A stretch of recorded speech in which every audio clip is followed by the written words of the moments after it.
and to mass migration. But where do people migrate to?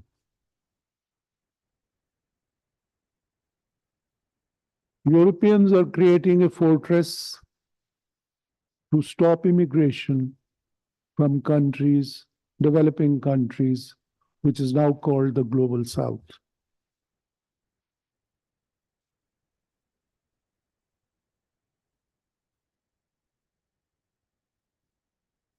I had some quotations here, but I think I will let them go. But I'll refer you to a book called The Sixth Extinction by Elizabeth Colbert, which provides extensive details about the collapse of biodiversity in the world, on land and on the seas.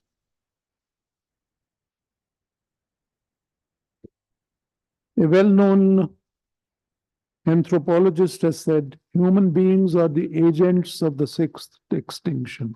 You know that the world has already seen 5 extinctions, and the 6th one is coming apace, and that human beings will be its victims. Paul Ehrlich, a German physician, talking of population growth, writes, in pushing other species to extinction, humanity is busy in sawing off the limb on which it perches itself. The Pakistani writer, a young man, Ilhan Niaz, has also written a book called Downfall, which contains 7 essays and paints a very dark and foreboding picture of the world, and particularly what is happening in this part of the world. Having described the problem, let's look at what the international community has done so far to address this problem. Awareness of global warming started with John Tyndall in 1860, who recognized the greenhouse effect and its impact on climate variations. In 1896, a Swedish scientist, Arrhenius, predicted that changes in atmospheric carbon dioxide levels would substantially alter the surface temperature through the greenhouse effect. So we have known about what we are doing for a long time. The first World Climate Summit was held in 1979 by the World Meteorological Organization.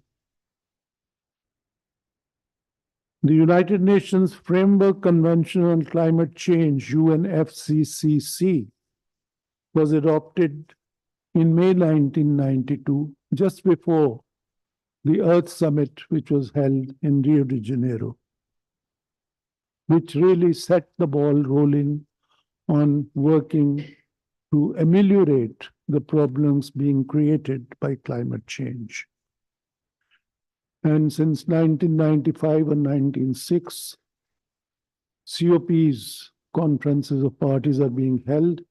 The 28th one was held in Dubai in December 2023, which was the first so-called global stocktake of the Paris Agreement of 2015. Let us look briefly at the outcome of COP28.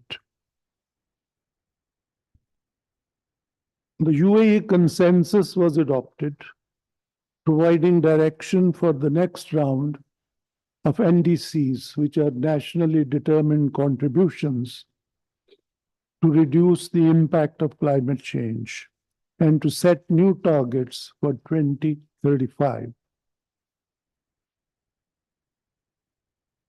Global goals to enhance adaptive capacity, strengthen resilience, reduce vulnerability, and to take anticipatory action were also discussed, and some progress was made. Sorry about this.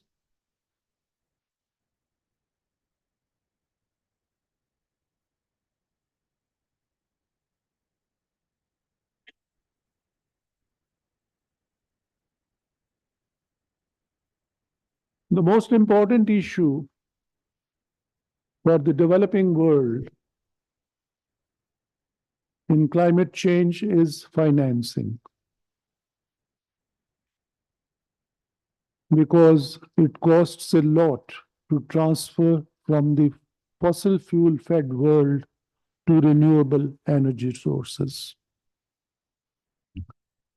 In 2009, it had been agreed that $100 billion would be provided by the developed countries to the developing world in annual climate financing. Clearly and obviously, this target has never been fully funded. And it's never going to be enough, because the actual requirements of the developing world till 2030 have been estimated to be at $5.8 trillion.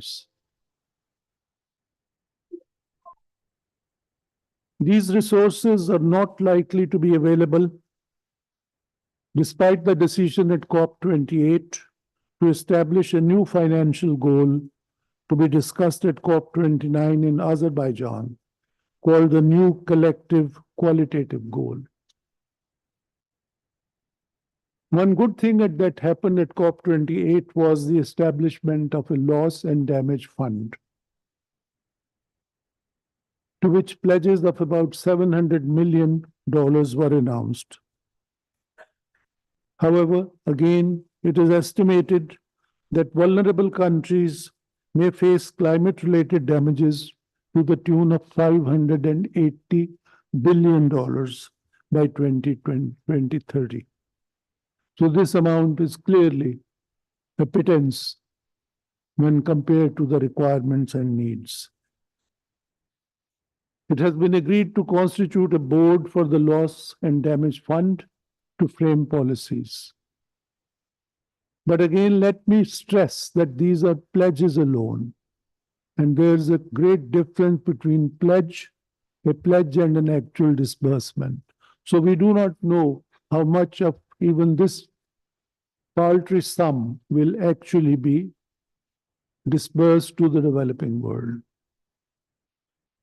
Then there is the Green Climate Fund, and new pledges of $3.5 billion for the second replenishment were made, bringing it up to about $12.8 billion. As they say, there is still many a slip twixt the cup and the lip. Everything is described in terms of pledges. Another important thing that happened at COP28 was the decision to transition away from fossil fuels. It was for the first time that it was decided to transition away from fossil fuels. The caveat was in a just, orderly, and equitable manner. And all of these three words are extremely ambiguous, because there is a very powerful fossil fuel lobby which regularly attends all COP summits and tries to prevent the world from transitioning to renewables.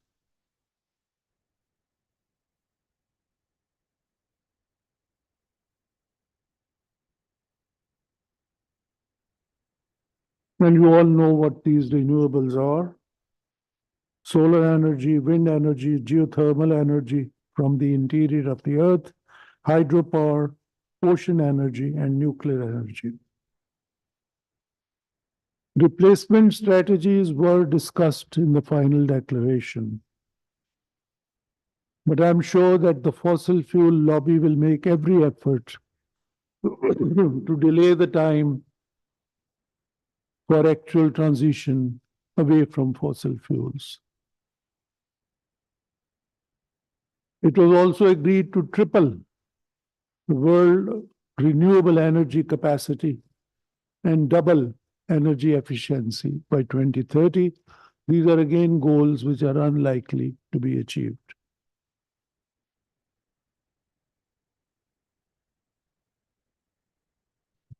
The good thing is that Declaration on Sustainable Agriculture has been signed by 159 nations and is to be included in future in the nationally determined in the NDCs as well.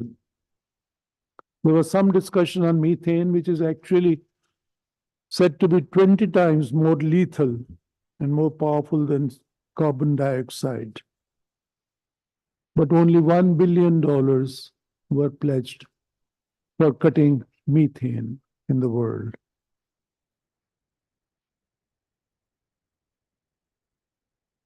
Although the global methane pledge has been signed by 155 countries. A new thing which was included was a humanitarian hub. While individual countries had their own pavilions and events, the humanitarian hub was organized by the Interagency Standing Committee and hosted about 40 events which were attended by academics, international humanitarian agencies, governments, as well as the private sector.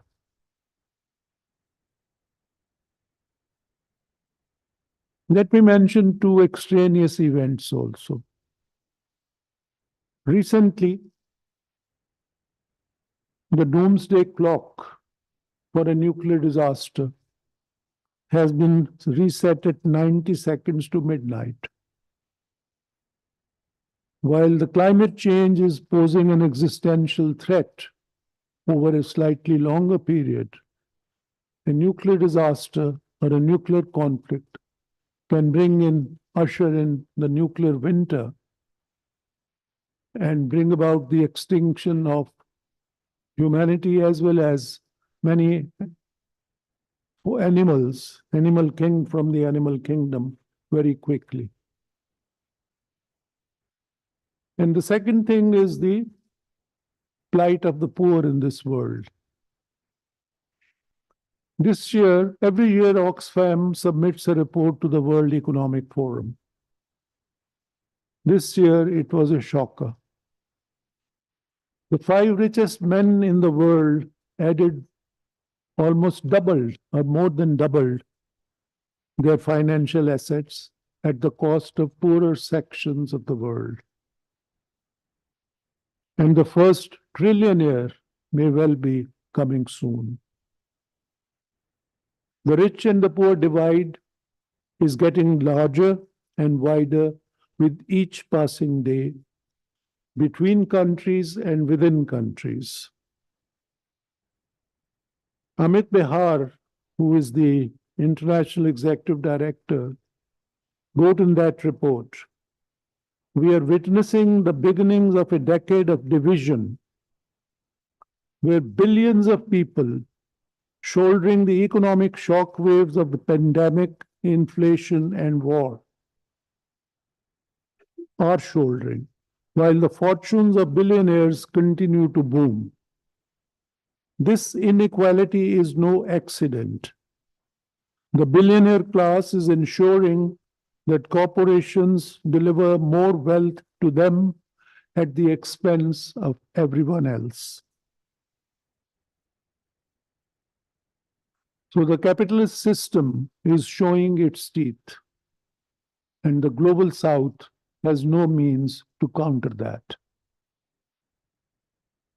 A few words about climate change and conflict, and I will confine myself to South Asia.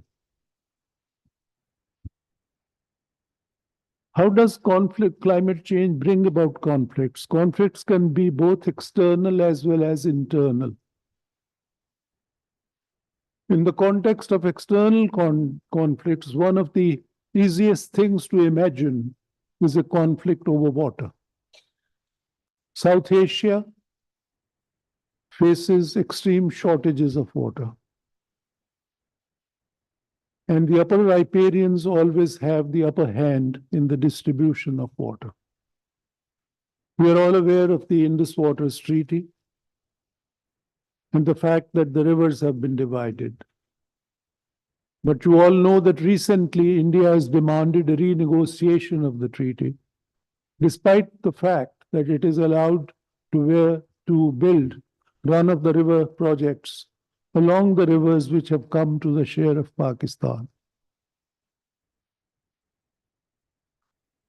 And if India should, as it once did in 1948, I think, stop the waters of some rivers, and Pakistani farmers were starved of water, the possibility of a conflict cannot be eliminated. There is a similar problem between China and India also over waters. But more importantly, there will be internal conflicts as a result of climate change.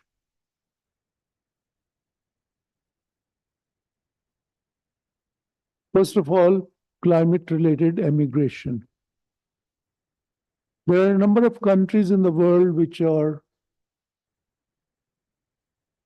situated in areas which are at the coast. There are small island states, actually 39 of them, and many of the islands are not very high.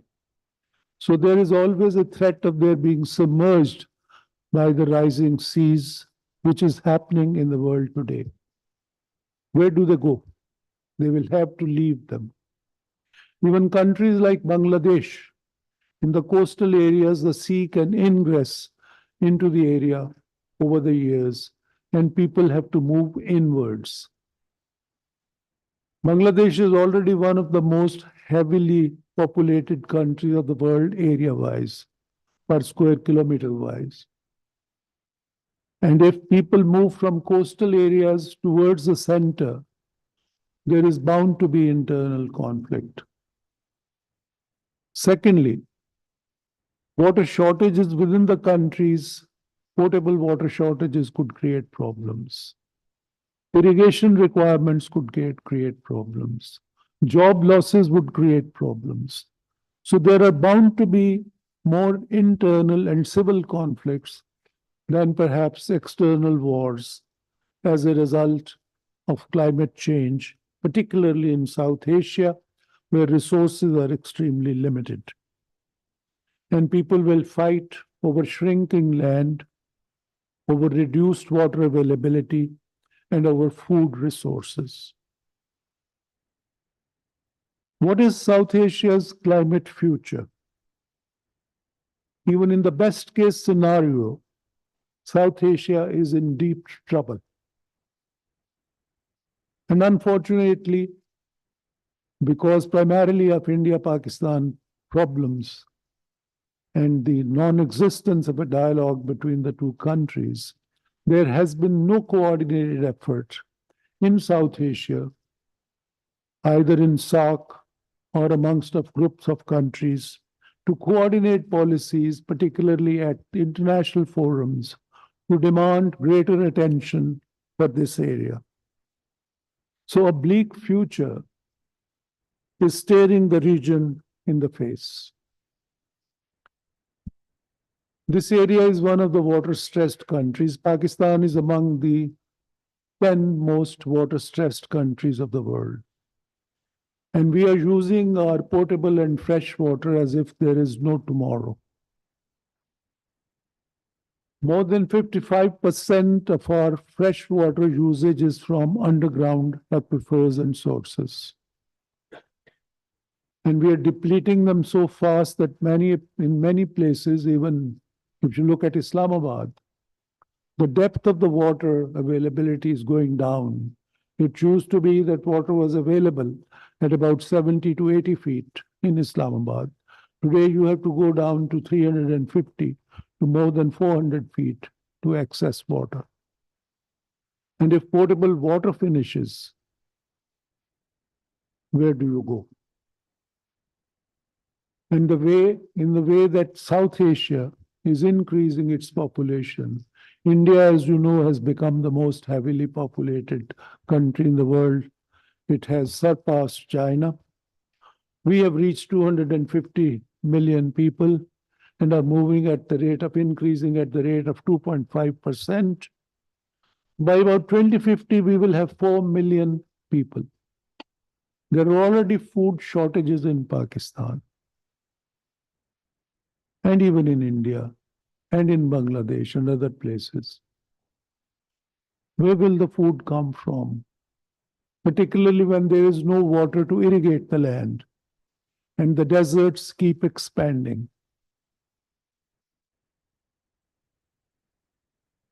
I normally end with a sermon on Pakistan.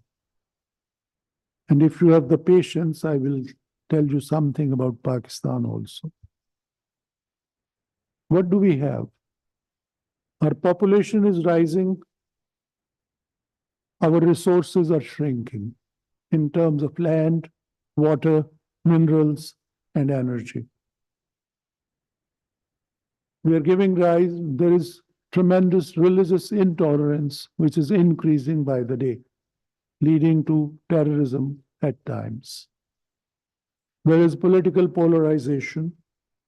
Economic disaster is staring us in the face. All the macro indicators are negative. We have a huge foreign debt, huge fiscal deficits, current account deficits, high unemployment, low productivity, high inflation, devaluation of the currency, food shortages. You name the problem, we have it. And what is our political class doing? They are at each other's throat, trying to gain power. And does any one of these political parties have a realistic mandate of what, realistic manifesto of what they want to do? The answer is no. They provide unrealistic promises, knowing full well that none of those promises will be kept. Pakistan is in the hands of the elite these days. The elite capture is complete. And there is no way that I can see that we can break out of this elite capture. Notwithstanding promises by young Bilawal these days that he will eliminate elite capture, the concessions given to the rich of this country. We have to do certain things which are unlikely to be done, but one can always narrate them. First of all, we have to get rid of our Messiah complex. We are always looking for somebody riding on a white steed with a sword in his hands, like Al-Tughral or whatever it was the name of that play, to eliminate all the problems that the country is facing. That's not going to happen.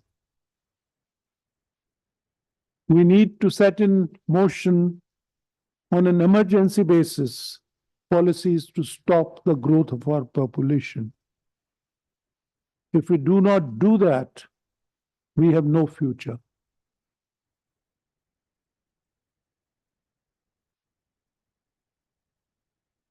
Because our population is growing and our essential resources are decreasing, and there is no match. I'll give you only one example. In 1971, when Pakistan was broken into two parts, Bangladesh had a population larger than West Pakistan. Today, we have 80 million more mouths to feed than Bangladesh. There are very few countries in the world which have a population, total population of 80 million. And we have produced additional 80 million people in the last 50 years. As I said, without a thought to how are we going to feed them, educate them, provide them health or any other facilities. We have to strongly advocate to come back to climate change at the 29th COP in Baku and thereafter, that financial disbursements to the global south, to the developing world, must be expedited.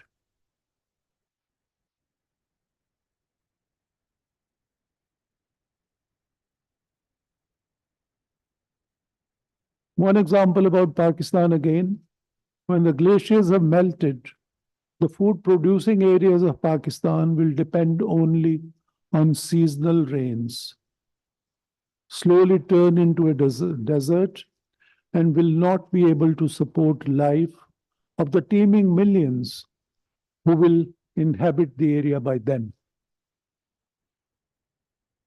As I said earlier, the population will be close to 400 million. Where are they going to move? They will be at each other's throat.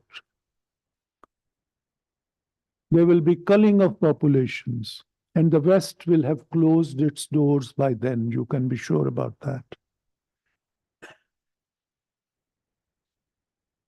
We have not even been able to protect our fisheries within our exclusive economic zone. Huge factory ships come into our exclusive economic zone and harvest our fish, and we have no means to stop them. South Korea did that for a long time. Chinese have been doing that. Other countries, Japan, ships come in, take our fish without any cost, and feed their own people.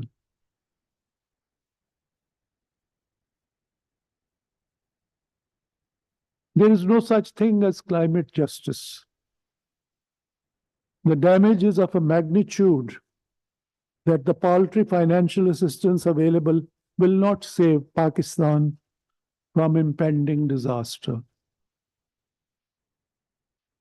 And to compound the problem, in recent years, there have been conflicts in Ukraine and the Middle East, which have led to shortages of grains and things like that, and energy, as well as increasing contestation between the United States and its allies in the West and in the East, including Japan, India, South Korea, Australia, and others. And if there is, by design or by accident, a major conflict and a nuclear exchange, that in any event will bring the end of the world. And God forbid that another deadly epidemic or pandemic should strike the world. I have presented a very gloomy picture. I wish I could paint a more rosier one, but that would be self-delusion. We have to start somewhere. Let us start by telling the truth to ourselves. And let us be true to ourselves and to our country. I thank you.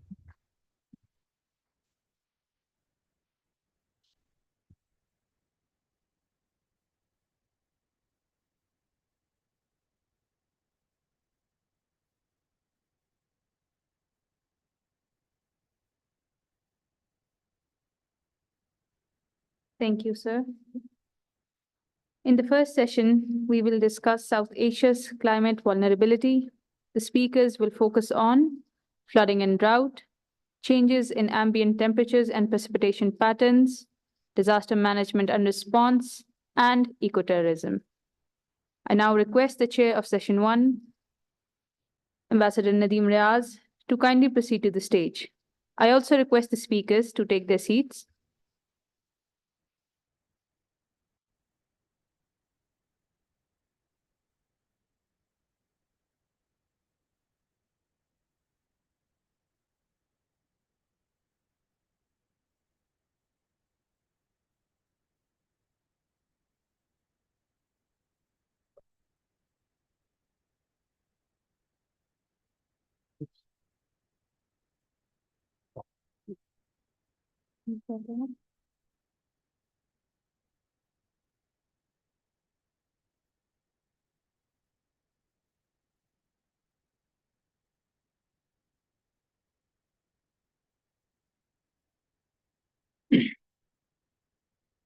I would like to remind everyone to please keep their phones on silent mode during the session. I now request the session chair to give his introductory remarks and take over the proceedings of the session from here. Thank you very much, Alina. First of all, I would like to tell the audience that Ambassador Ayaz would have been here, but unfortunately his flight didn't take off from Bangkok. So he's still in Bangkok, or probably like, flying to Pakistan right now. So, well, I have to be the session chair. And another thing I would like to announce that the speaker from NDMA is not coming because he's been held up due to certain commitments. Well, I'll try to be very brief. And to all the speakers, I have a request. You have 10 minutes. There will be a buzzer at the end of 10 minutes, which will be on the screen. And over here, when you start speaking, the light will be green and it will eventually turn orange and then eventually turn red. So I would like to request everyone to kindly follow the timing so we have lots of times for question and answers and discussions. Ambassador Inamul Haq gave a very detailed speech on the problems facing the world and problems especially facing South Asia and Pakistan. Sir, thank you very much for such an enlightened address. As you all know, that South Asia is home to about 1/4 of the world's population. The region has extreme weather events, rising temperatures, melting Himalayan glaciers, rising sea levels, water scarcity, food insecurity, and internal displacements. The changing climate could sharply diminish living conditions of up to 800 million people living in this region. And this region has over 30% of poverty, and the population is extremely vulnerable. The retreat of glaciers in the Himalayas is said to affect more than 1.5 billion people. They not only risk flooding, but also long-term depletion of water resources. According to the data of the World Bank, some 750 million people in South Asia have been affected by at least one natural disaster. Further, 50% of the South Asians have suffered from at least one natural disaster in the preceding 2 decades, leading to the loss of over 200,000 lives and damages amounting to over $45 billion. As per the recent FAO report, over 22% of the population in South Asia is food insecure. A study published in 2021 on wheat production up to 2050 using crop simulation method found the most negative effects will be seen by this region with a yield decline of 16%. ActionAid estimates that the region could see up to 63 million people becoming migrants by 2050 because of the extreme weather conditions. The lack of land to grow, water shortages, extreme weather events are also pushing people in South Asia to move from villages to cities, which eventually creates the problem of megacities, wealth, poverty, health issues, and issues of terrorism. Unfortunately, all countries of the region, they have an inadequate disaster management, response, and rescue facilities. There is low spending on public health among all countries of South Asia, along with issues of governance. The region lags behind in transnational climate cooperation, largely due to the difficult relationship between Pakistan and India. SAARC remains a lackluster, lame duck regional organization.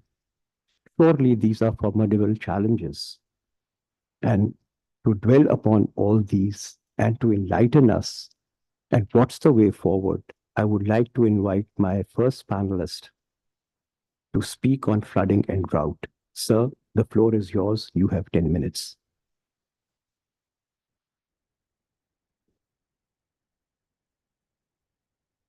Bismillah ar-Rahman ar-Rahim.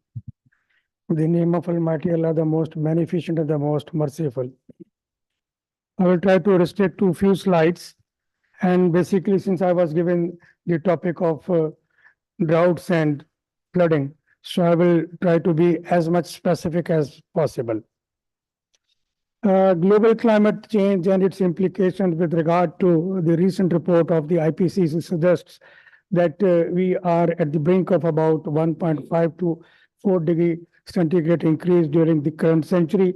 And we may even go up to 6 degree centigrade if we are not able to take cognizance of whatever that is required to meet or to fight the climate change. Large scale increase and decreases of temperature and precipitations are anticipated, which we also have witnessed on ground last year.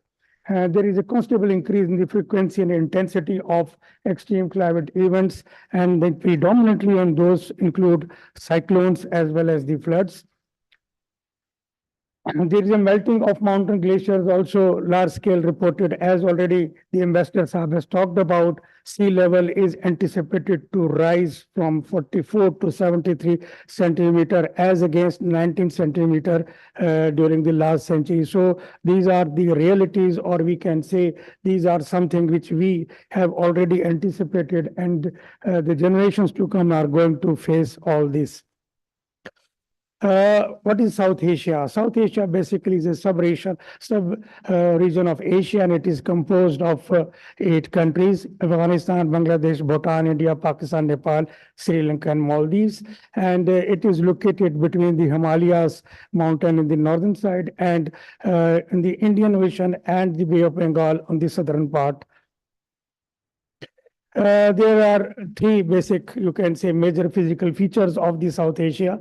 The mountain ranges, the Himalayas, Hindu Kush, and the Karakoram range. It is on the northern part of the region. There are 3 major river systems: Indus, Ganges, Brahmaputra, and they drain from the mountain in the north to the Indian Ocean and the Bay of Bengal.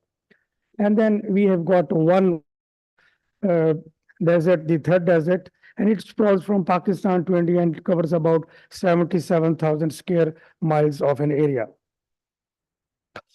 When talk about the key hazards of all these 8 countries, you may see that almost in all of these countries, the hazard of drought as well as flood exists, right from Afghanistan to Bangladesh, Bhutan, India, Maldives, Nepal, and Pakistan. Probably Pakistan and India are the most badly hit by these 2 natural hazards. What the IPC, that is the Intergovernmental Panel on Climate Change, has said, or has their opinion on the South Asia climate vulnerability, it says that South Asia climate is already changing, and the impacts are already being felt in the form of major disasters. Further, climate change is inevitable in the coming decades. Climate change poses challenges to growth as well as development, as we are witnessing in our country as well. Adaptation will bring immediate benefits and reduce the impacts of climate change in South Asia, meaning thereby that we need to have the mode or medium of adaptation adopted as soon as possible. Further, what are the future scenarios or the future climate scenarios with regard to South Asia? It is characterized to be a high degree of both vulnerability and exposure to climate hazards, which are likely to continue in the decades to come. Key impacts of projected climate change will stem from extreme events, including more frequent and intense heat waves and droughts, in addition to floods. Extreme events will occur in the new locations rather than in those areas where they are traditionally occurring, as we have witnessed in 2022 monsoon, that we have got basically a reverse of the monsoon. Rather than starting from the north to south, we got it from the south to the north, impacting first Balochistan and Sindh, followed by the southern part of Punjab, and finally the northern part of Pakistan in the upstream areas of Kabul River and the Swat River. Heat waves are expected to increase dramatically in their frequency, aerial extent, duration, and the number of people exposed. Further to that, river flooding is expected to increase in relation to increase in precipitation, which will come mostly in the form of extreme events rather than, you can say, a uniformly distributed rainfall. Food insecurity is going to be the one of the major impact by virtue of this variation in the climate. Overall, South Asia shall remain under the influence of a high degree of both vulnerability and exposure to climate change, in particular to floods, cyclones, and droughts. And finally, the higher degree of both vulnerability and exposure shall largely be due to South Asia's high population density, relatively low level of adaptive capacities, and relatively high number of climate hazards that we are facing or the region is facing. Just to give a feel about that, Pakistan is among the region where we, during the last years and from the year 2010 to 2039, we are going to expect more increased temperature compared to the global one, that is 0.7 versus 1 degree centigrade. The blackening of the glaciers in the country has very visibly indicated that our glaciers are melting because of the increased heat content. The monsoon has shifted from northeast to northwest to about 80 to 100 kilometers, and it has impacted additionally 25 districts, both in KP as well as in Punjab. The sea surface temperature of the Arabian Sea has increased compared to the sea surface temperature, the surface temperature of Bay of Bengal, and that basically has indicated and is manifested by virtue of so many cyclonic activities now progressively hitting the coast of Balochistan and Sindh, starting from 2007 to 2023. Then, since independence, the country has faced with major floods. You can see that from 1950 to 2010 alone, we have got a damage to the tune of 19.183 billion rupees. But the flood of 2010 alone had inflicted another damage of about 19 billion US dollar, meaning thereby that till 2010 we got a damage to the tune of $30 billion to our national economy. The flood of the monsoon of 2022 has brought two things on ground, that while we were facing the severe or pluvial flooding, at the same time some areas in the country were exposed to the drought-like situation as well. And then the 22 monsoon season has also brought out on ground the new climate normal, and all the meteorological models have failed in predicting, because we got as against 35 to 40% prediction of above normal rainfall, we got 175% above normal rainfall, meaning thereby we need to have much more research-based activities to be undertaken. Similarly, now presently the country is hit by a mild and going towards the severe drought-like situation in Balochistan, Sindh, and in Punjab. As I have shown in the red, these are the areas which are now badly under the impact of mild meteorological disaster.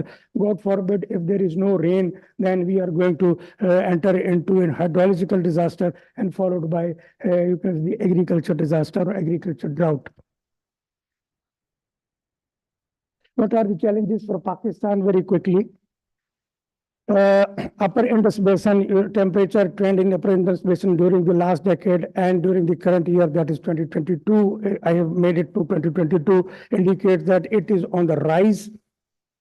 Similarly, 21st century annual temperature deviation for Pakistan indicates again that the average annual temperature may rise to 3 to 5 degrees centigrade, especially in the northern Pakistan at the end of 21st century. Area average rainfall over Pakistan shows a large interannual variability.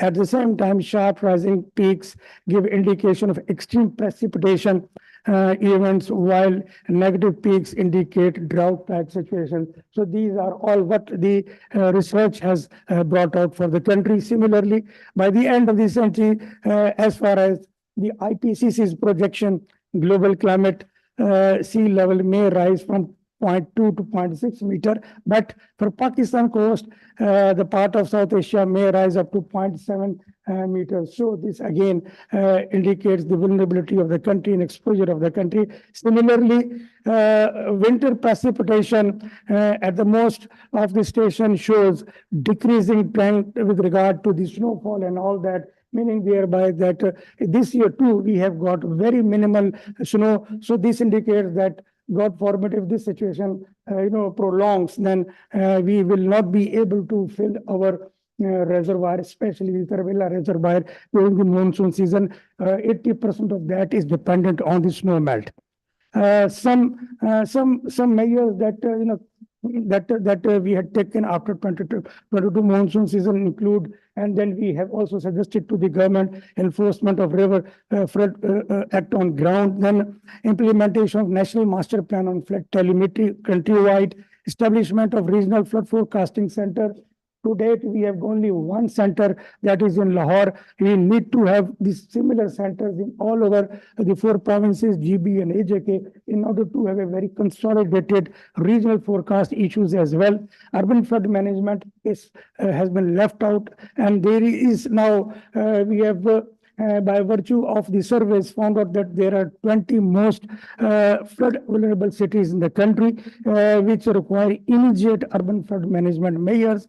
Nature-based solutions should be the answer to the changing climate, and these all have been very well documented in our very recently formulated National Flood Protection Plan 4.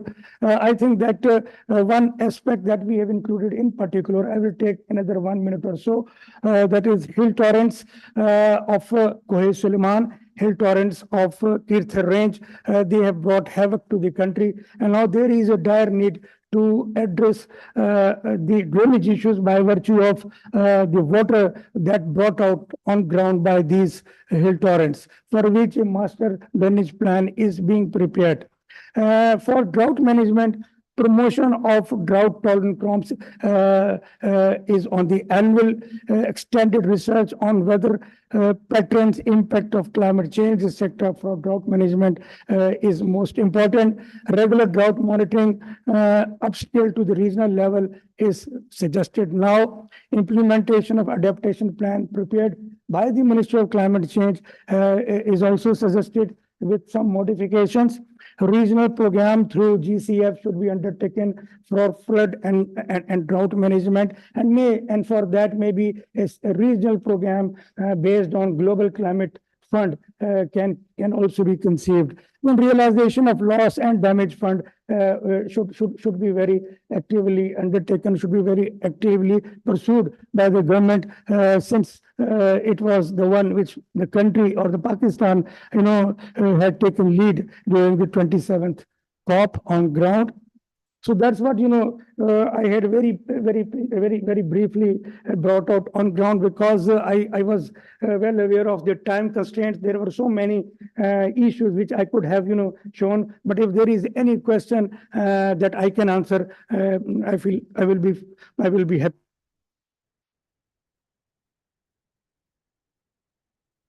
Thank you, Mr. Ahmed Kamal. You actually finished on time, and you explained all the issues, and you also suggested some of the remedies. Well, my next speaker is Dr. Fahad Saeed, and he'll be speaking on changes in ambient temperature. Dr. Saeed, you have the floor. He's going to join us virtually.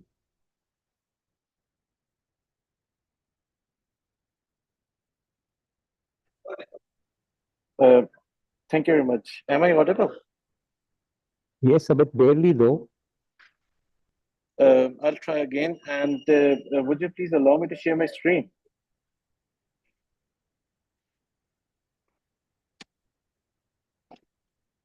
Dr. Saeed, we cannot hear you.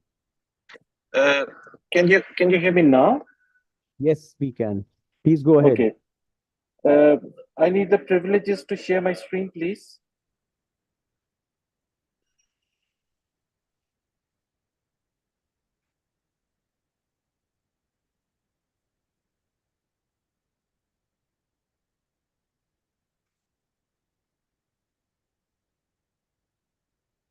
Can someone from your IT team can allow me to share my screen? I need the privileges.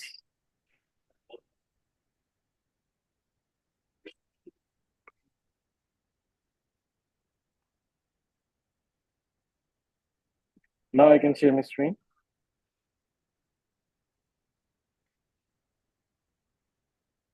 Can you see my screen?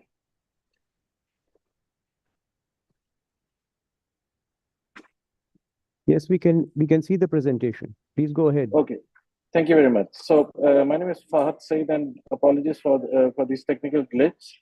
And I'm from Weather and Climate Services, an institution which is in Islamabad, Pakistan. So before I commence my presentation, I'll just briefly explain that why Pakistan is vulnerable to climate change. We have been talking about that the vulnerability of Pakistan is one of the countries most at risk because of climate change. So I'll try to explain it with the help of some graphs. So these plots have been obtained from the recent IPCC assessment reports. As you can see from the left-hand side panel, that this is the record for the last 2000 years, almost 2000 years, and you can see that the temperature line is pretty much consistent in the last 2000 years, but in the recent time, you can see an increase, which is shown by the black line. We have witnessed an increase in the temperature, which goes up to 1.2 degrees centigrade above pre-industrial times. If you look at the plots on the right-hand side, so these are the plots which have been obtained from the simulation of the climate models, which are the most advanced tools in projecting or the assessment of the historical climate change. And you can see from these plots that if we remove since these are the models which are physically, which are based on physical laws. So when they remove the impact of increased greenhouse gases in the recent times, you will see this one, the greenish line, which is like again straight. But when they include the recently emitted greenhouse gases, which have been emitted in the past 150 years, you can see an increase in the temperature, which is correspond very closely with the observed temperature. So, which means that it is the climate change, it is the greenhouse gases which are creating this increase in the temperatures. So we always talk about that Pakistan is one of the countries most impacted by climate change, always featuring in the top 10 most vulnerable countries in the world. But what is the reason for that? So Pakistan has a very diverse climate. Pakistan has a latitudinal extent of 1800 kilometers, and within that 1800 kilometers, we have coast, we have the second highest peak in the world, we have arid, semi-arid region. So it is very diverse. So that's, and because of this diversity, climate change throws a lot of challenges at a country like Pakistan. So Pakistan has two main weather systems. We have monsoon during the summer months, originating from Bay of Bengal or Arabian Sea, bringing moisture.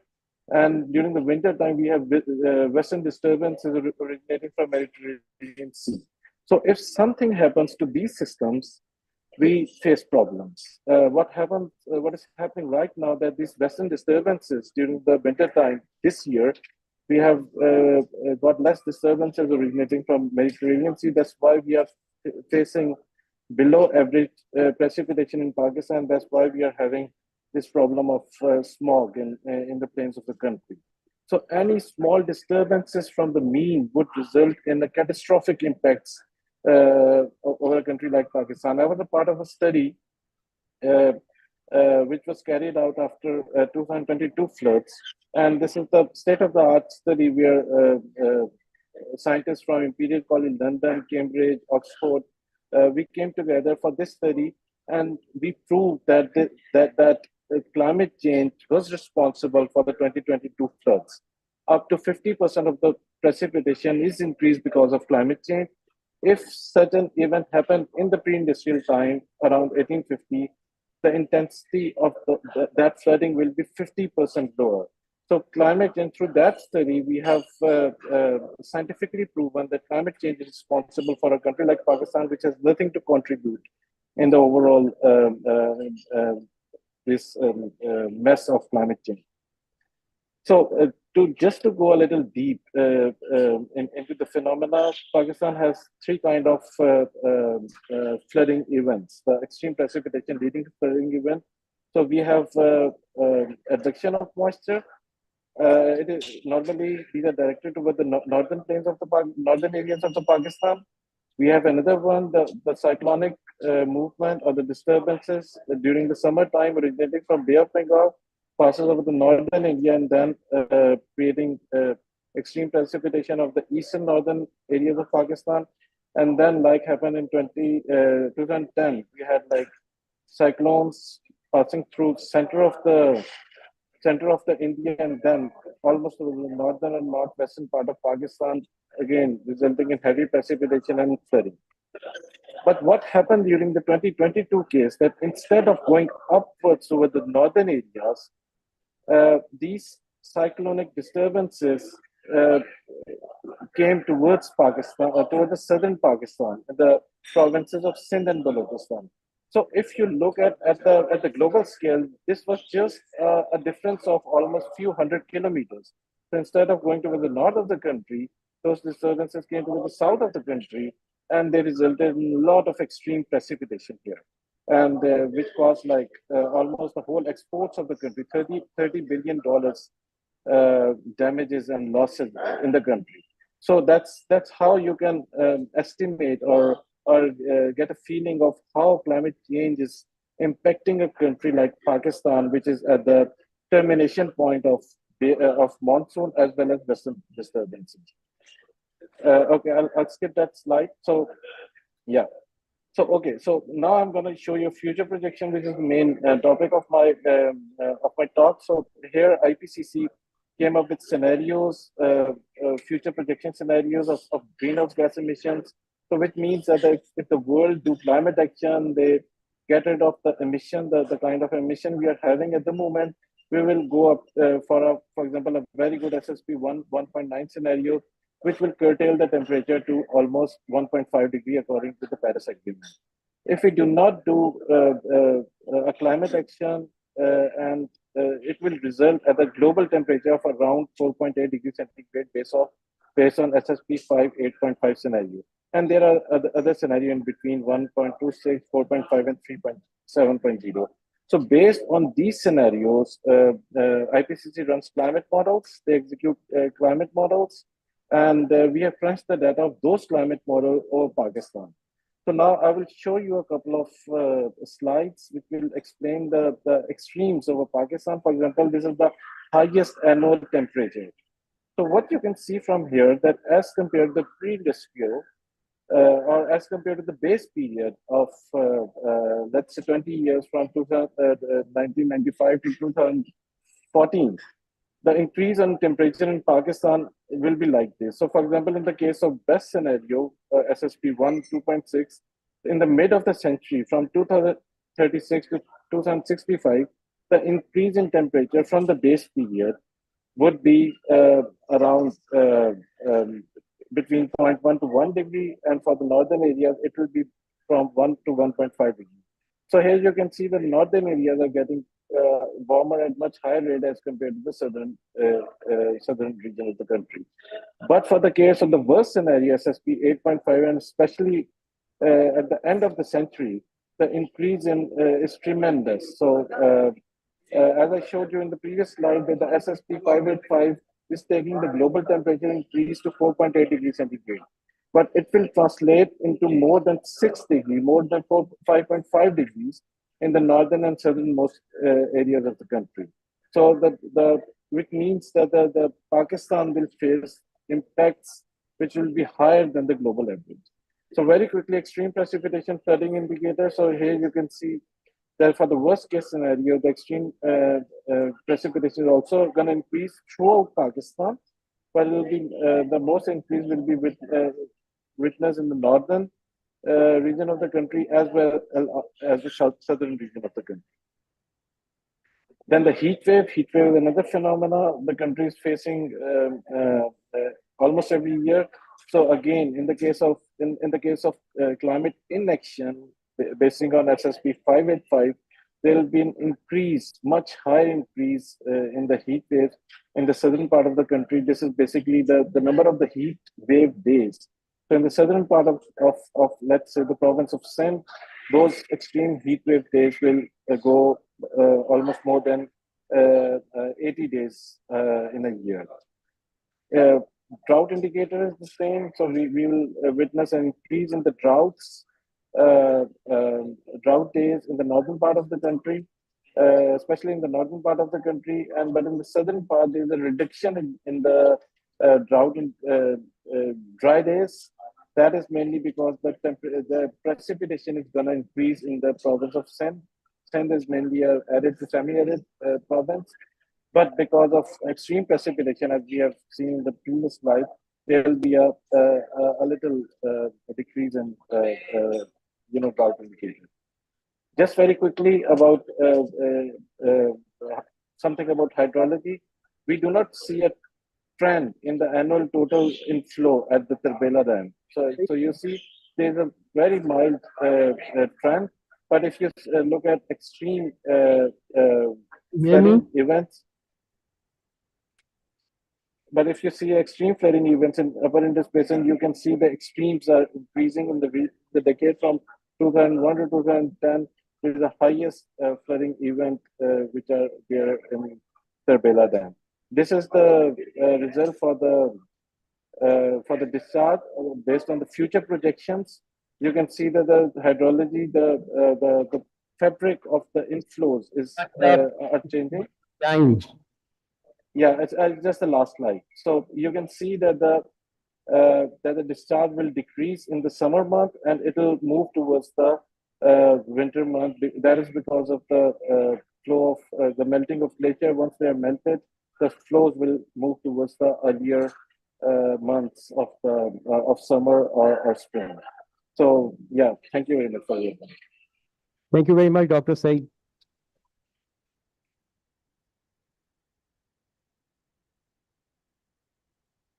I would like to now request our last speaker for the session, Mr. Abdul Basit, to speak on eco-terrorism.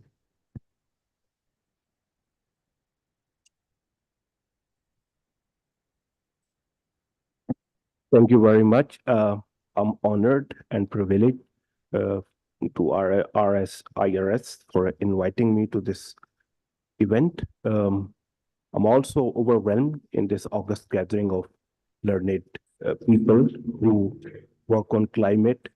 And I feel the odd man out here because I work on terrorism. And my knowledge of climate change is very, very sketchy. Good news is I'm the last speaker of the session. Bad news is I stand between you and the lunch. So I'll be very, very brief. Now, climate change and terrorism and their intersection is a nascent field. Researchers are still trying to figure out how they impact each other and what is the correlation between the two. Definitely, climate change and terrorism are two of the profound challenges for global security going forward. At a macro level, they both impact each other. If you look at the Global Terrorism Index of 2023, 6 of the top 10 most impacted countries by terrorism also find themselves among the 25 countries most impacted by climate change. Furthermore, these states have weak infrastructure, weak institutions, vulnerable to climate change, poverty, governance challenge, so on and so forth. So climate change in a way exacerbates their pre-existing challenges. So while it is clear that the relationship or the intersection between climate change and terrorism is unmistakable at a macro level, at the more meso and micro level, we still are struggling to quantify how much and in what ways terrorism is impacting climate change and vice versa.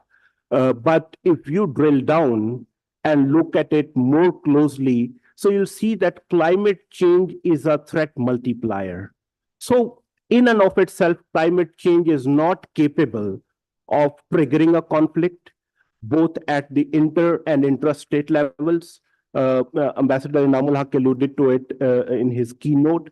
It on and of itself cannot trigger a conflict, but it can exacerbate pre-existing conflicts. So the way climate change impacts terrorism is in 3 major ways. Number one, it can provide opportunities to terrorist groups to exploit. Now, unlike, rational actors or normal human beings, terrorists and terrorist groups see vulnerabilities and calamities and different adversities as opportunities. Unlike us, we see them as challenges. And they thrive because they are children of conflict and byproduct of anarchy and mayhem and chaos. So they thrive in these situations. So they see these as opportunities. So what these groups will try to do is, some of them, depending on their nature, from this end of the spectrum, where we'll see far-right groups, religiously inclined groups, to this end where you'll find ethno-separatist movement, insurgencies, etc. They will try to frame these changes according to their ideological framework. Some will see them as God's punishment, painting doomsday scenario using end-time narratives. And then they will try to propagandize these changes, to recruit, to make inroads. Number two, what they'll do is, in terms of climate, wherever states are vulnerable, and most of the South Asian states are quite vulnerable when it comes to climate changes and responding to different disasters, they try to fill the statewide by making inroads, providing relief efforts. And we have seen that in the past in Pakistan, for instance. Jamaat-ud-Dawa did this in Balochistan. Recently, TLP has done it. In Somalia, we have seen Al-Shabaab filling the state gaps. At its peak, when ISIS or Daesh was dominating in Iraq, we saw that they were building dams and they were providing, different opportunities to different groups. And the vulnerable communities impacted by climate then find it easier to become radicalized. So it opens avenues of radicalization for different groups. Number three, what terrorist groups then do as an opportunity within the climate change is that they try to, position themselves accordingly. So some of the groups try to incorporate whatever is going on, whether it is at the geopolitical level, at the societal level, and it can also result in emergence of new groups. While we haven't seen that happening in South Asia at this stage, but within the far-right movement of the West, we have eco-fascists who carry out political acts of political violence in support of, environmental causes. So they attack individuals and infrastructure to highlight these problems. While we have seen different other groups within the far-right spectrum, which have tried incorporating these challenges of environment to make their governments vulnerable for different reasons. So what makes then South Asia unique is in two ways. Number one, it is extremely vulnerable to climate changes, as has been established in different presentations and speeches this morning. Number two, it has one of the highest concentration of violent, militant, and insurgent movements in the world. So if these two things are intersecting, and you have this presence of violent movements, coupled with vulnerable governments, where there are serious governance challenges, particularly in the periphery, in these areas, then voids will be filled by these militant movements who will try to do charity work, who will try to, spin out different narratives, try to explain to the people. And we have seen that in our part of the world, we like to believe in conspiracy theories. So simple, oversimplistic explanation of very complex processes that are easy to digest, people would like to believe in, and in doing so, they make inroads and increase their influence. Now, if we look at South Asia, for instance, India, Bangladesh case, we have seen that Bangladesh is pretty vulnerable to climate change, in a sense that there has been rural to urban migration. People have been moving from rural areas to Dhaka, and from Bangladesh there has been cross-border movement to northeast of India. Now, northeast of India is a place which is a fertile ground for at least 100 different types of separatist, violent, and terrorist movement. Some of these movements have their grievances in presence of Bangladeshi migrants in those areas. So as these migrants will continue to move, and we have seen that BJP introduced Citizen Amendment Act, or before that National Register of Citizens in Assam, to send back Bangladeshi refugees to Bangladesh, while climate change will push them towards India cross border. So we are likely to see tension rising. We have also seen that after 2016 attack, India threatened to unilaterally change or scrap the Indus Waters Treaty. And Pakistan in retaliation responded with threat of war in self-defense. So pretty much the triggers of conflicts are there. If you move further towards west, Afghanistan under the Taliban regime has been building Kosh-Tepa Canal around the Central Asian region. So the two countries vulnerable to that, one is Uzbekistan, the other is Turkmenistan, and then they have clashes over distribution of water, Helmand water with Iran as well, and there were some clashes as well. So pretty much you have a government in Afghanistan which is engaging in water projects, and after this new policy of Afghan refugees, Taliban's defense minister Mullah Yaqub threatened to build a dam over waters flowing into Pakistan. So you see weaponization of water sharing, not just by the Taliban, but India indicated that as well. And then there are policies of the BJP which will, trigger conflicts between Bangladesh and India as well. And at the more intrastate level, the migration from rural to urban areas and rural to rural migration, as resources will dwindle, it will create new societal tensions as well. So pretty much all of this, if you look at these fault lines, whether these are interstate fault lines ideologically, whether they are intrastate fault lines ethnically, between different geographical regions, it is a very ripe environment for these violent movements not only to thrive further, but to stay relevant and continue to exploit these environmental changes to their benefit. Now, then the larger question is, what do you do with this, the intersection of climate change and terrorism? I believe climate change, I'm not a student, as I said, I study terrorism, but climate change, the way I see it as a layman, is a development issue.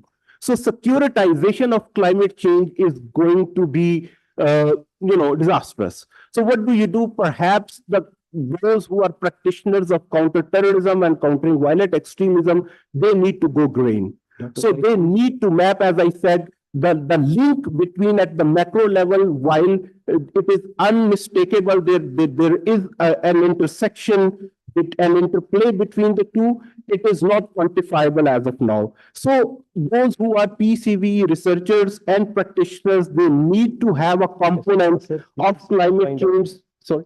Yeah, I'll take a minute. So they need to map the impact of climate change on terrorism and of terrorism on climate change, to incorporate that into their programming. So instead of securitizing, it needs, the PCVE programming need to go green. I think that's one. The other is acknowledging the issue, because while these are two different things, we live in a world where we are facing hybrid threats, and intersectionalities are becoming increasingly common. So interdisciplinary approaches show us the way forward. And I also think in the South Asian context, we shouldn't securitize climate issues, because the solution, in my opinion, are collective and regional. Particularly in the India-Pakistan case, securitization is not going to help, because then you're not going to get any cooperation and there will be no forward movement, and you cannot,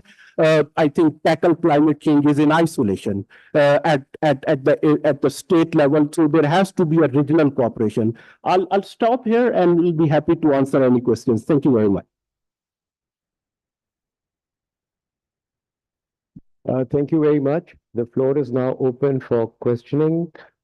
Kindly keep your questions short, and if you have any comments, the comments should be very brief. Thank you.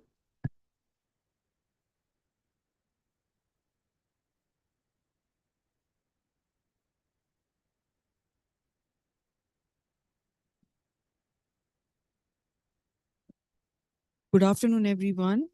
Thank you for your insightful views on how climate change is impacting South Asia and Pakistan. I have a comment here that don't you think that we've talked a lot about meteorological issues impacting agriculture, impacting poverty around South Asia, but don't you think it's important to take in account that climate change also impacts gender differently? For instance, girls, children, women, and people with disabilities. So don't you think that policy should be more gender inclusive in terms of climate change? My second comment is that we've talked a lot about pouring finances into improving climate change adaptation, but don't you think that advancement of financial changes is not the only solution, but there should be a transformation of social behaviors and political behaviors? Thank you. Well, to answer your question very briefly, the comments which you made, they are being covered in other sessions. So I wouldn't want to answer all of these questions now. You can attend those two sessions. We have a special session in which we're going to be talking about gender, and obviously changing behavioral patterns is one thing which we'll be discussing. Is it in the next session or the one on Tuesday? It's tomorrow. Please, Aisha.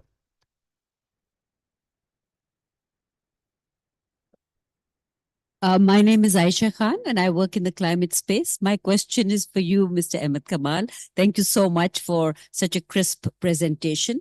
My question is with regard to the slide in which you talked about RFFC, FEW, National Master Plan, Flood Protection Plan 4, Urban Flood Management. So 2-3 questions linked to that slide which came to my mind. First, your comment on the adequacy of the Flood Protection Plan 3. Could it have been done better? Was it responsible for some of the losses that we suffered? And how was the Flood Protection Plan 4 developed? Lessons learned from there. The other one is all the other things, RFFC, FEW, National Water Plan. I just wanted to know what are the objectives and how will these plans be implemented and how effective will they be? Also, I wanted to know where did the funding come for developing these plans? And also the technical part of these plans, was that our own capacity or did we also have to outsource and get somebody else to come and design them for us? I'm sorry for such a long question, but they're curious. Thank you very much, ma'am. The answer. First of all, with regard to, your question about National Flood Protection Plan 3, let me very honestly share with you that there was a National Flood Protection Plan 3, but it was never funded by any of the government.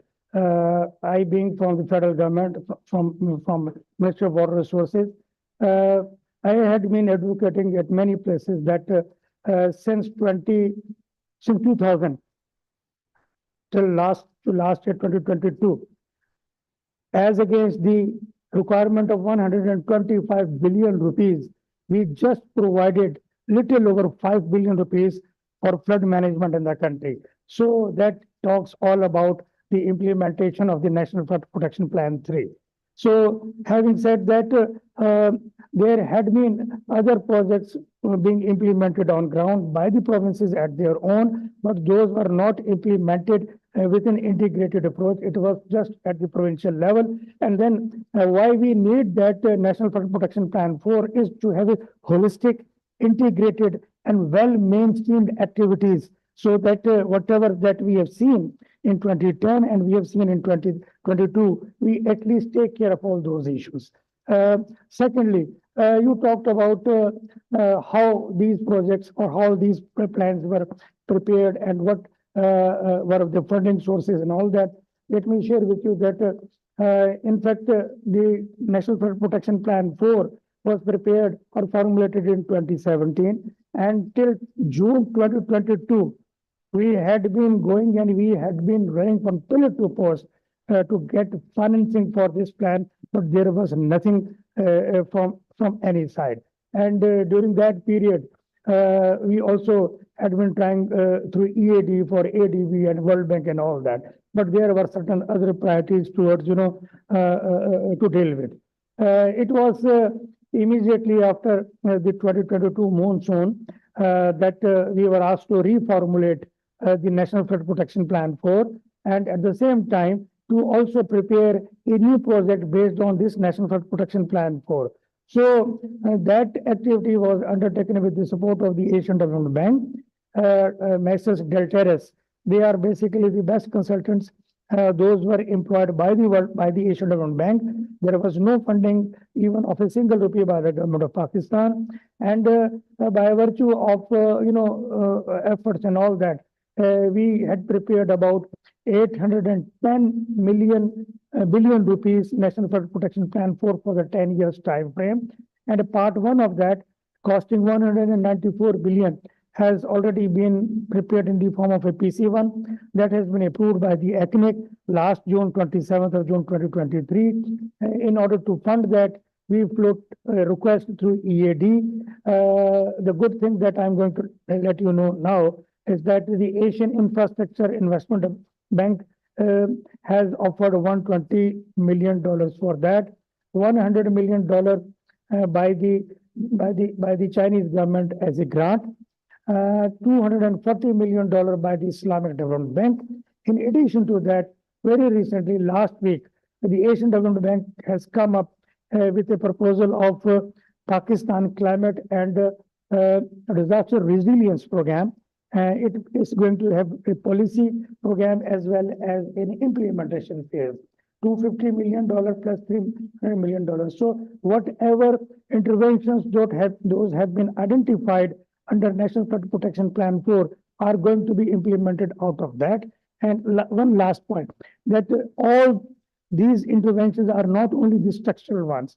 There are many, many new not gray structure, but green structures, nature-based solutions, solutions for the heat-on water management, and many, many other areas.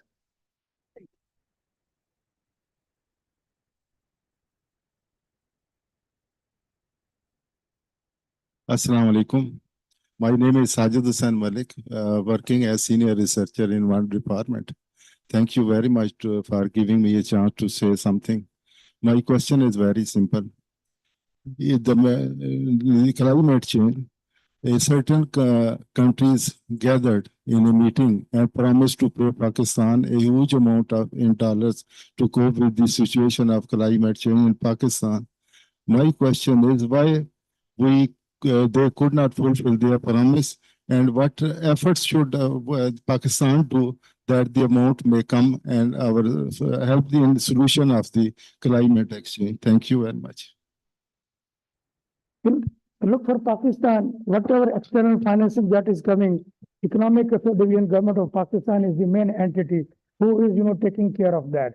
So if something is not materialized, then there might have been some issues towards that.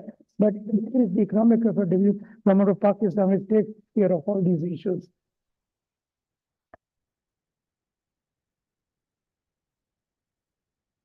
ये पूरी दुनिया में ये जो मौसमियाती तब्दीली है, तो पाकिस्तान में भी हम ऑब्जर्व कर रहे हैं कि ये मौसम में आगे की तरफ शिफ्ट हो रही है। पुश्तों में कहावत हुआ करती थी कि जब माघ का महीना आता है तो सर्दी पीछे चली जाती है, लेकिन इस दफा हमने ऑब्जर्व किया कि कई लोग मर गए। पाकिस्तान के अंदर अखबारातों में आया कई शहरों में लोग सर्दी की वजह से मर गए, हालांकि ये वो महीने हैं जिसमें सर्दी को यानी बैक होना चाहिए था। इज इट ट्रू कि ये एक और भी एक वो है मिथ है, ये सच है या झूठ कि हमारा मुल्क यूरोप की तरह हो जाएगा कि जिसमें सर्दियों की ड्यूरेशन बहुत ज्यादा बढ़ जाएगी और गर्मी बहुत कम रह जाएगी? Thank you. अगर आप इजाजत दें तो यहाँ पे हमारे कुछ फॉरेनर दोस्त भी बैठे हैं, तो मैं इंग्लिश में इसका जवाब देता हूँ।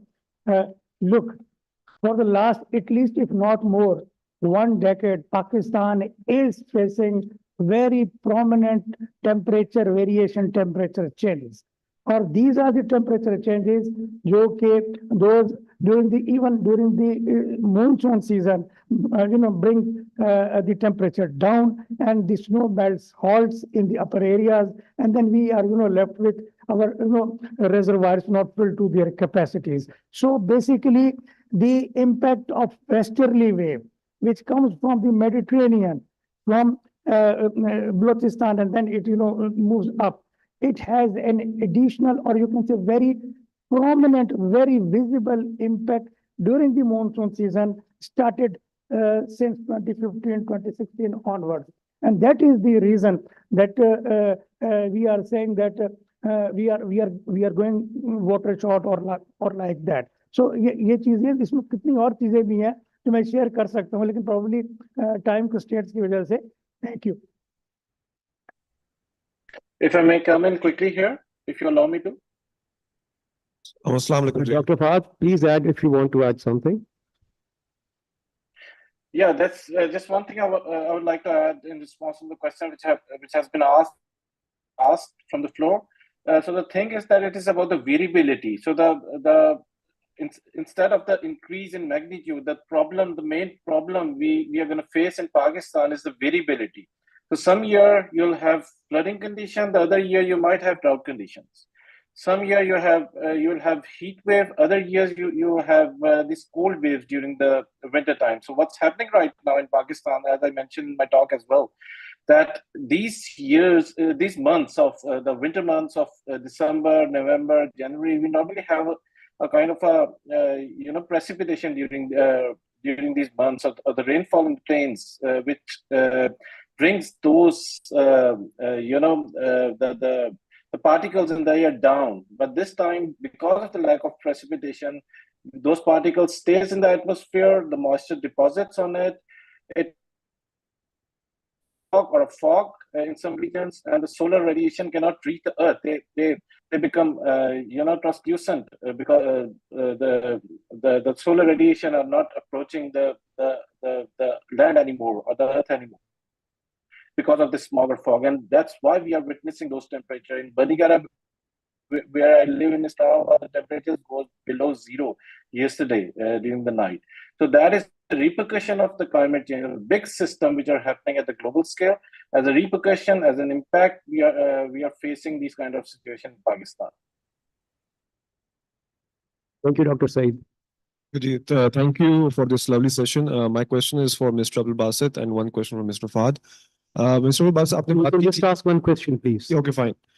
So you talked about the fact that how securitization of climate change does not help in resolving the issue.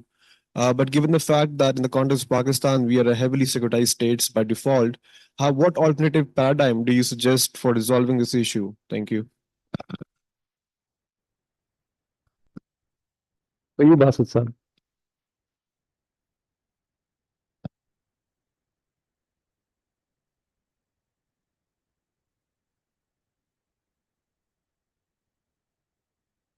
Security and climate change are intersecting.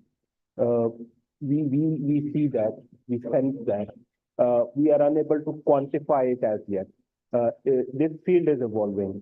So from the get-go, you can either see environmental challenges as threats, and as soon as you see that as threats, you start going into the security paradigm, and you tend to securitize the issue, right?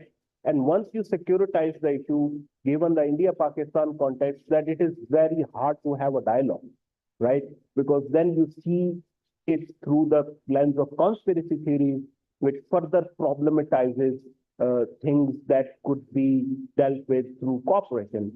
The alternative paradigm is to have a dialogue and to shift the existing traditional security paradigm, and talk about the risks, talk about such non-traditional security threats in a less securitized manner through development sector, NGOs, think tanks. You need a small eye for this.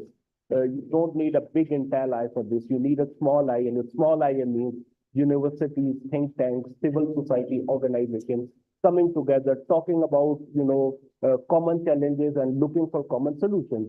So I think that is where the solution lies. Shifting paradigms, is related to structures.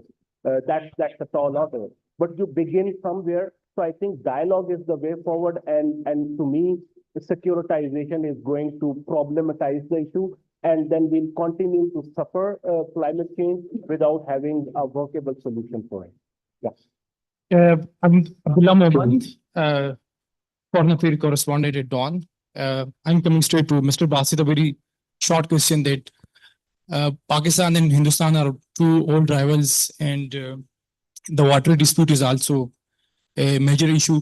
So you think that due to this dispute, you believe that a conflict can shape in the future, or this calamities in the South Asia can re-energize Jamaat-ud-Dawa and Lashkar-e-Taiba, and it can create instability between Pakistan and Hindustan? Thank you. So that's a vote.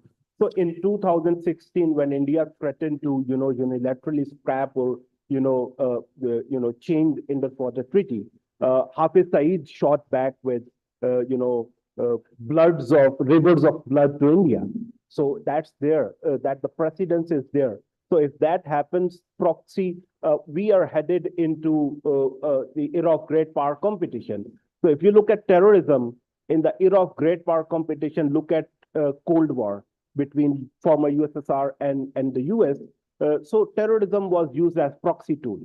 So if we are headed into an era of great power competition between the US and China, again, terrorism will become a proxy tool, right? And if that happens, look at US removing ETIM or TIP, Turkestan Islamic Party from specially designated terrorist group to a non-terrorist group, to which China then, but what I'm trying to say is we are going back into that proxy of terrorism. If that happens, proxies will remain relevant, of course.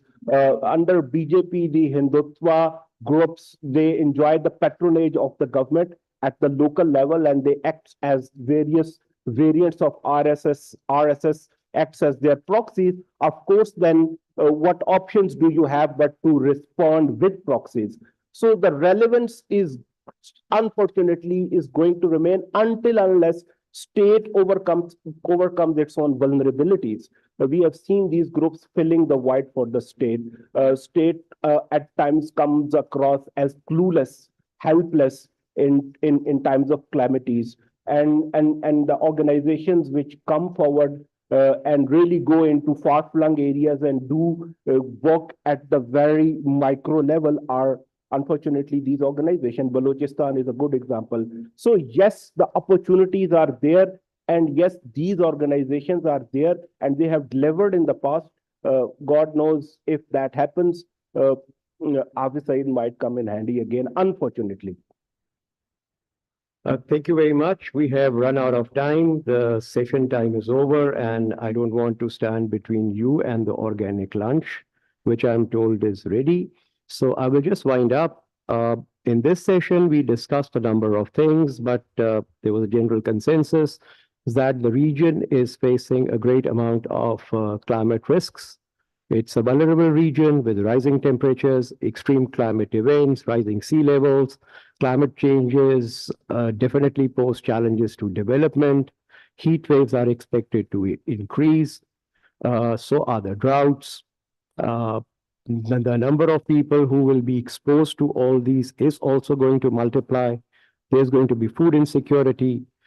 The countries in the region have low adaptive capacity.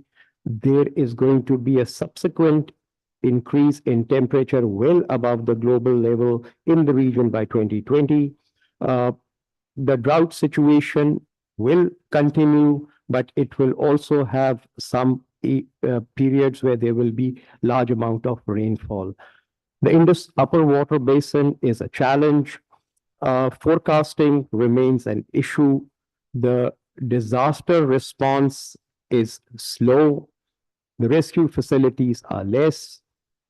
There is a need of the loss of damage fund proper utilization. Climate change is a threat multiplier. There are issues of planning, forecasting, research in the region. Dialogue is probably the way forward because there is a shortage of resources And once the governments do not deliver, then there is space for the presence of various other groups to operate. And South Asia does have a lot of conflict. On behalf of IRS, I would like to thank all the panelists for their views, for the time which they gave to be here and to share their knowledge with you. Thank you very much for a patient listening. And with this, the session 1 comes to a close. Thank you.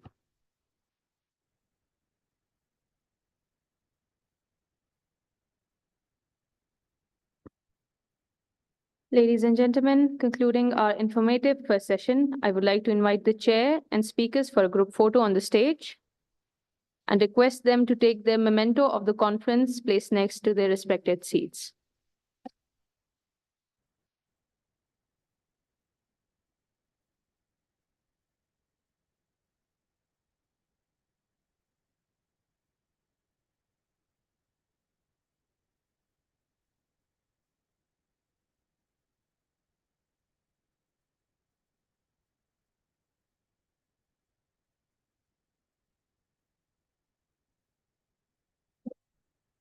Kindly proceed to the first floor of the Institute for organic lunch.